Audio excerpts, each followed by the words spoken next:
Saya dididik sama Tuhan dalam hal ini.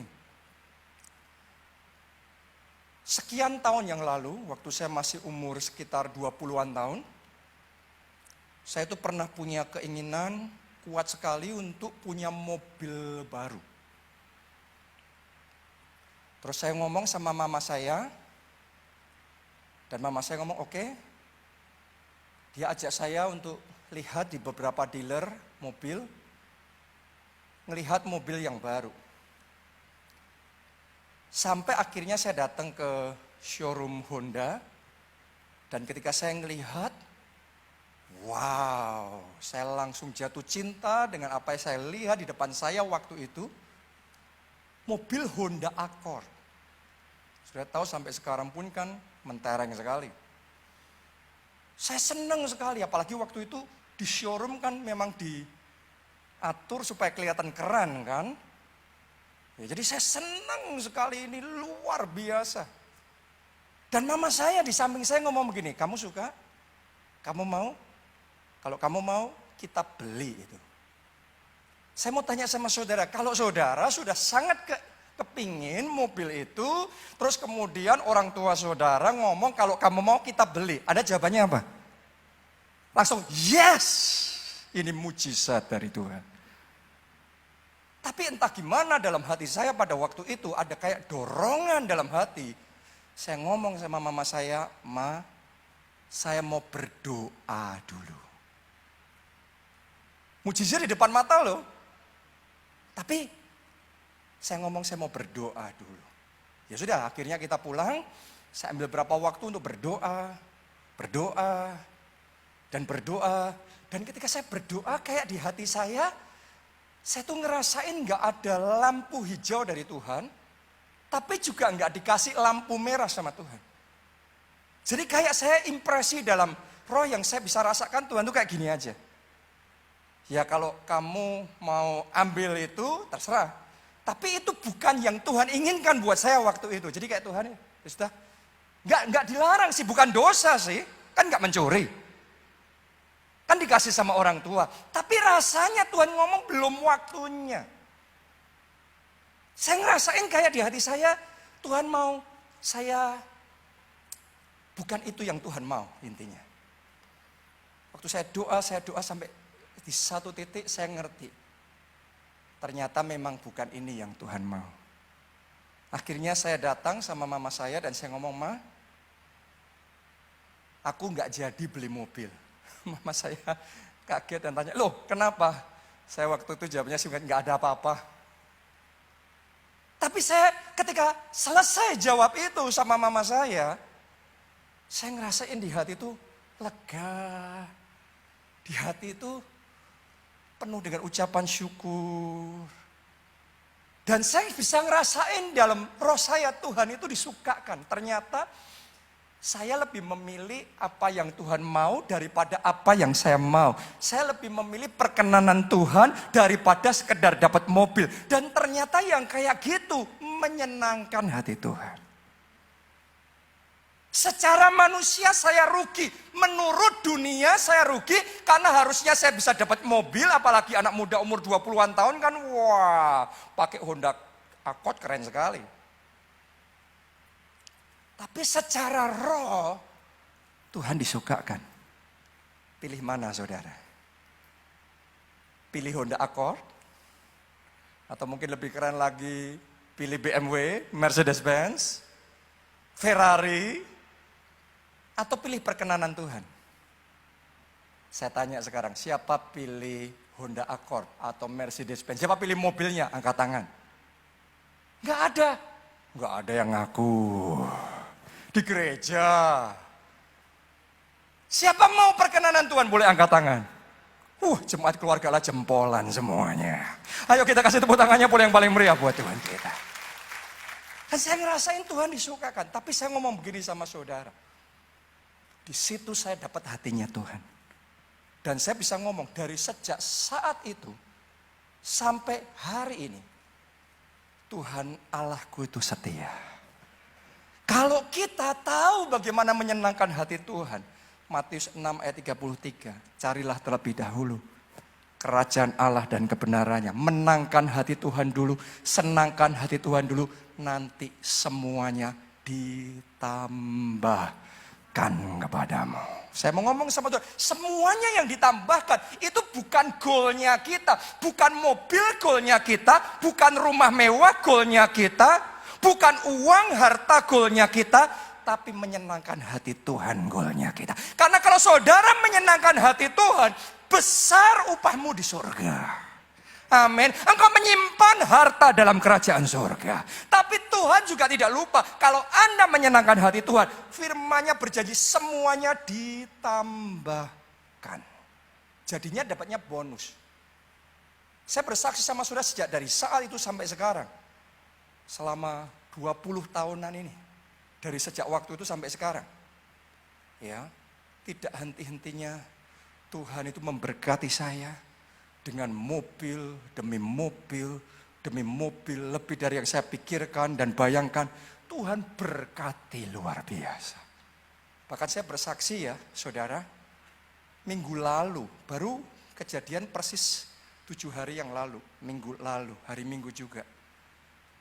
Ya, saya sebelum hari Minggunya ngomong sama istri saya ngomong sama dia, sama Pastor Nita, sayang, saya kok kepingin ganti mobil baru. Terus saya lihat di internet, ya beberapa mobil, terus saya ngomong, ini saya mau, ini saya suka. Sudah selesai ngomong begitu. Hari Minggu kemarin tiba-tiba ada satu jemaat datang, ketemu sama saya, dan cerita Tuhan bangunkan jam 3 pagi. Hanya untuk ngomong, kamu ganti mobilnya Pastor Jonathan. Persis yang saya mau Tuhan berikan. Dengan caranya yang ajaib. Jadi Tuhan itu mau ngelihat hati kita itu ngejarnya mobilnya, uangnya, hartanya. Kalau itu yang kau kejar belum tentu dapat. Kalau dapat pun cuma dapat yang di dunia. Tapi kalau engkau kejar perkenanan Tuhan, saya mau ngomong sama saudara, Anda dapat harta di surga, Anda juga dikasih bonus yang di dunia. Anda diberkati di bumi dan di surga. Boleh katakan amin. Tepuk tangannya boleh yang paling meriah buat Tuhan kita. Amin. Jadi hari ini kejar perkenanan Tuhan. Kejar menyenangkan hati Tuhan. Lebih dari segalanya, Tuhan jadikan dia nomor 1 dalam hidup saudara. Punya visi bukan hanya sukses di dunia, tapi punya visi sukses kekal. Boleh katakan amin saudara. Ayo kita baca di dalam Lukas 16 ayatnya yang ke-19 sampai 25. Ada seorang kaya yang selalu berpakaian jubah ungu dan kain halus, dan setiap hari ia bersukaria dalam kemewahan. Dan ada seorang pengemis bernama Lazarus, badannya penuh dengan borok, berbaring dekat pintu rumah orang kaya itu. Dan ingin menghilangkan laparnya dengan apa yang jatuh dari meja orang kaya itu. Malahan anjing-anjing datang menjilat boroknya. Kemudian matilah orang miskin itu. Lalu dibawa oleh malaikat-malaikat ke pangkuan Abraham. Orang kaya itu juga mati, lalu dikubur. Dan sementara ia menderita sengsara di alam maut, ia memandang ke atas. Dan dari jauh dilihatnya Abraham dan Lazarus duduk di pangkuannya.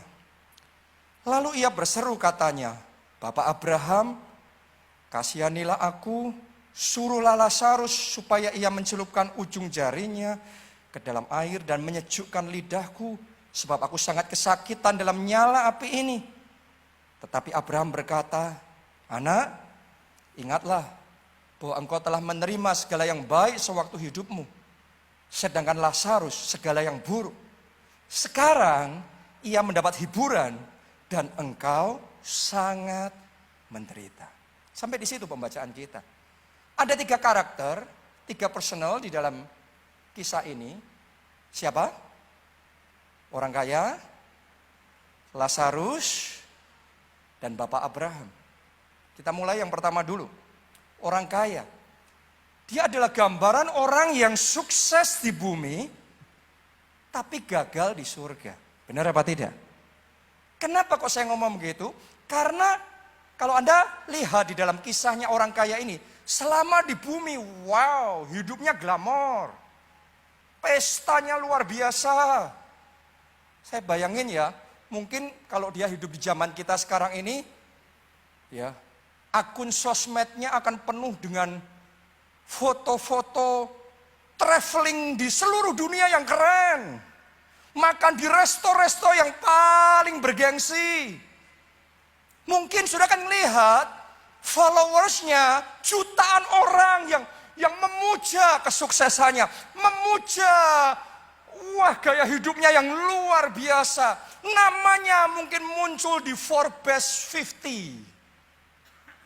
Siapa nggak kenal sama orang kaya ini? Di zaman dimana dia hidup, semua orang memuja dia, semua orang kepingin kayak dia. Asetnya di mana-mana, nggak habis 7 keturunan. Siapa nggak kenal dia? Tapi coba saudara renungkan apa yang saya katakan ini. Dari 3 karakter yang dicatat dalam kisah ini, cuma 1 yang nggak punya nama. Orang kaya ini. Pengemis pun masih disebut namanya Lazarus. Benar apa tidak? Tapi bagaimana mungkin orang sekaya, orang sehebat, orang setenar itu akhirnya tanpa nama. Anda ngerti gak kenapa? Karena dia satu-satunya orang dalam kisah itu yang namanya tidak tercatat dalam kitab anak domba. Dalam kitab kehidupan. Dan karena namanya nggak tercatat dalam kitab kehidupan, semua kekayaan di dunia tidak ada apa-apanya. Become nothing. Dia kaya di dunia, tapi di kekekalan dia dimiskinkan. Dia dibuat tanpa nama, reputasinya nggak ada artinya apa-apa. Karena waktu dia hidup di dunia, dia hanya melihat apa yang penting, apa yang hebat dilakukan selama hidup di dunia. Saya berdoa, saudara nggak iri sama orang-orang yang glamor hidupnya, sukses hebat, wah followernya jutaan. Yang dianggap secara dunia itu artinya sama dengan sukses. Karena sukses di dunia, tanpa sukses di surga, tidak ada apa-apanya. Saya berdoa hari ini sekali lagi, Roh Kudus bekerja dalam hati kita masing-masing, mencelikkan mata rohani kita, supaya kita nggak salah fokus seperti orang kaya ini. Dia salah fokus, dia kehilangan segalanya. Jadi hari ini, saya ajak saudara fokusnya perkara di atas. Bukan perkara di bawah. Saudara fokusnya kejar perkenanan Tuhan. Saya ajak saudara bukan hanya dekat sama yang di dunia. Saya berdoa, saudara dekat sama yang di atas. Saudara dekat sama Tuhan. Saya ajak saudara bangun hubungan pribadi sama Tuhan.